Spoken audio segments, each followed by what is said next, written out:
মক্কা শরীফের মুসলমানেরাও ঈদে মিলাদুন্নবী উদযাপন করত। এইভাবে আমাদের জমানা পর্যন্ত চলে আসতেছে। জানি যে চাপাবাজিতে আমি পারবো না অনেকের সাথে, কিন্তু ইনশাল্লাহ দলিলে আপনি আগাইতে পারবেন না নিশ্চিত। এই লোকটার ইতিহাস পড়ে দেখছি, ওই লোকটা গালিবাজ ছিল।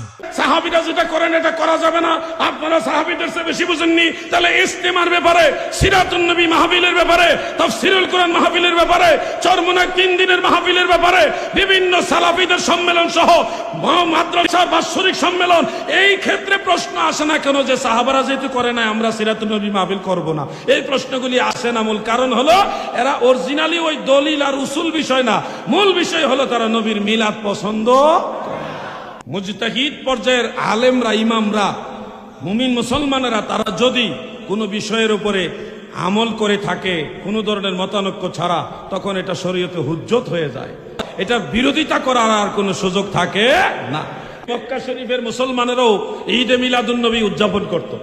এটা আছে ইমাম আবুল খায়র ইবনে জাজারি রাহমাতুল্লাহ আলাইহির আরফুত তারিফ বি মাউলিদিশ শরীফ, সেই কিতাবের মধ্যে তিনি হাফেজুল হাদিস ছিলেন।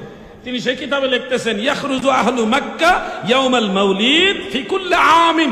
মক্কাবাসী রবিউল আউয়ালের 12 তারিখে প্রতি বছর তারা ঘর থেকে বের হয়ে রাসূল পাকের মাউলুদ শরীফ, যেই ঘরে নবীজি শুভাগমন করেছে, ওই ঘরের আশেপাশে সবাই অবস্থান করতেন।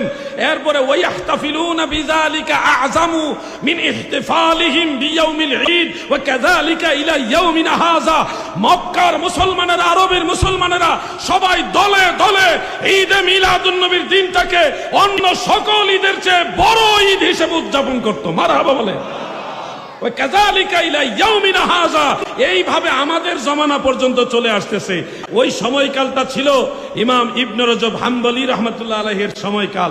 এখন মক্কার মুসলমানরা যে ঈদে মিলাদুন নবী উদযাপন করে, এটার ব্যাখ্যা ইবনে রজব হাম্বলী ফাতহুল বারী শরহে বুখারীর প্রথম খণ্ডের 174 পৃষ্ঠার মধ্যে তিনি লিখতেছেন এইভাবে, ফাআম্মাল আ'য়াদুল্লাতী ইয়াজতামাউ আলাইহিন নাস ফালা ইয়াতাজাওয়াজু বিহা শারাআহুল্লাহু লিরাসূলিহি ওয়া শারাআহুর রাসূলু লিউম্মতিহি। অর্থাৎ আল্লাহ রসুলের জন্য, রসুল সাল্লাল্লাহু আলাইহি সাল্লাম তার উম্মতের জন্য যে সমস্ত ঈদের বিধান দিয়েছেন, ওই ঈদের পরেও যেই ঈদগুলোর মধ্যে মুসলমানরা একত্রিত হয়, যে ঈদগুলোর মধ্যে মুসলমানরা একত্রিত হয়, এই ধরনের ঈদগুলি ওই ঈদের মানে ঈদুল ফিতর, ঈদুল আজহা, জুমার দিন, আরাফার দিন, আইয়ামে তাশরিকের দিন, এগুলির বিপরীত না, ওগুলির বিরুদ্ধে না, ওগুলি সীমা লঙ্ঘন করবে না। তা সত্ত্বেও মুসলমানদের এই ঈদের গুলি, এই ঈদের দিনগুলি, ঈদে মিলাদুন নবী, এগুলি জায়েজ হবে। মারহাবা বলে। আপনি চাপার জোরে আমারে দুইটা লাঠিটা দিয়ে মাইরা ভাগাই দিতে পারেন, তৎপর তুই ওহাবির বাচ্চা ওহাবি এরকম বলতে পারেন। এটা আপনার চাপার জোর আর শরীরের জোর, ইনশাল্লাহ দলিলের জোরে আপনি পারবেন না। এই হলো আমাদের অবস্থা। আমাদের হালাত হয়ে গেছে এরকম, চাপার জোর বেশি, তার দাপট বেশি। এই জন্য অনেকে দেখবেন দলিল দিয়ে কোনো বয়ান করার পরেও আমার ব্যাপারে এমন এমন ফতুয়া দেয়, অথচ এটা তো উচিত হয় নাই। কেন উচিত হয় নাই? কারণ আমি হয়তো চাপাবাজিতে এরকম আগায় নাই, এই জন্য হয়তো আপনি আমারে এরকম যে যা আবার ইচ্ছা মতো বলতে পারতেছেন। আপনি আমার একটা দলিল খণ্ডন করেন, আমি কোরআনের দলিল দিলাম, হাদিসের দলিল দিলাম, দলিলগুলো খণ্ডন করেন। দলিল খণ্ডন করে কিভাবে করে? অমুক যুগের অমুক বুজুর্গ এটা বলছে, এটা বলে দলিল খণ্ডন। কোরআনের দলিল খণ্ডন এরকম যদি বলে যে কোরআনের দলিল খণ্ডন অমুক এলাকার অমুকে এটা বলছে, এটারে দলিল খণ্ডন কয়? কোরআনের হাদিসের দলিলে, কোরআন হাদিসের দলিলের বিরুদ্ধে কি কয়? আমার আব্বাই যে 20 বছর এটা করছে, এটা দলিল। কোরআন হাদিসের বিরুদ্ধে দলিলে বলে আমার দাদাই করছে, এটা 50 বছর, এটার দলিল। আপনারা যারা একটু সচেতন দেখবেন এরকমই হয়। যখন দেখবেন দলিলে পারে না, একদল গালাগালি শুরু করে। আমাদের বাইতুল কোরআনের খতিব সাহেবরে যখন দলিলে পারে না, ওনারা পর্যন্ত গালি দিস। এশিয়া মহাদেশের শ্রেষ্ঠ আলেমদের একজন, তারে পর্যন্ত গালি বাজরা ছাড়ে না, গালি দিছে। মজার ব্যাপার কি জানেন? বেদাতের 6 লাখ পৃথিবীতে হয়েছে, যার মাধ্যমে এই লোকটার ইতিহাস পড়ে দেখছি, ওই লোকটা গালিবাজ ছিল। লোকটা কি ছিল?